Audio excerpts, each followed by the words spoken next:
What are the results that people have seen from following this process? Can you just give us an example of, a situation that somebody might have been in and what it resulted in? It's legion. I get them every day in terms of, testimonials from around the world of people say, oh my God, David, this looked simple, but I started to apply it. Oh my God, this transformed my life.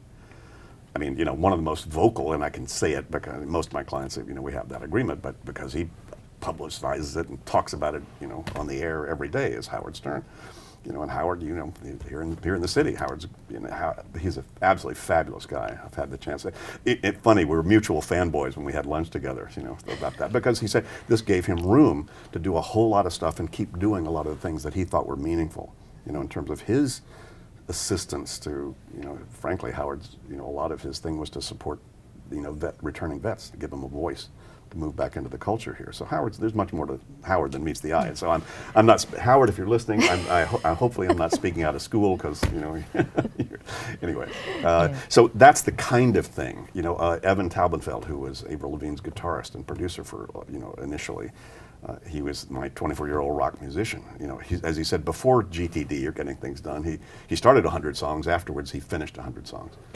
So those are the kinds of things that we get. And it's funny, and it was a bit of a paradox, the people who are most attracted to what I do and what I uncovered and what we teach are the people who need it the least. It's the most productive people that are most attracted to this. And it used to puzzle me until one day I had the big duh. What this does is it relieves drag on your system. Well, who's most aware of drag on their systems? The fastest people, right? So if you're in your comfort zone and you're not really invested in lifelong learning, but I imagine most of the people who'll be watching this are more invested in that kind of thing. Well, they're probably the most productive people.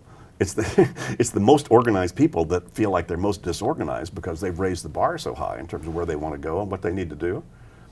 I read an HR study years ago that said the people who assess as most disorganized are assessed as the most organized people in the company, because they've just raised the bar so much. The people who are really disorganized don't even know they're disorganized. I mean, that's real disorganization.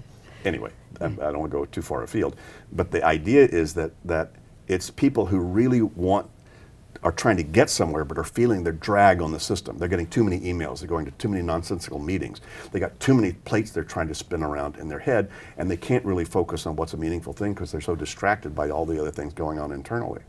And those are the folks who take to this stuff like crazy. And the results are as unique as there are people. As I said before, what you do with that space and what you do with that freedom is very dependent on you.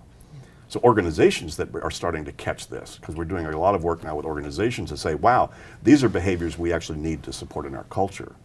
We need to have a culture that's much more focused on outcome and action, and as opposed to meetings and email.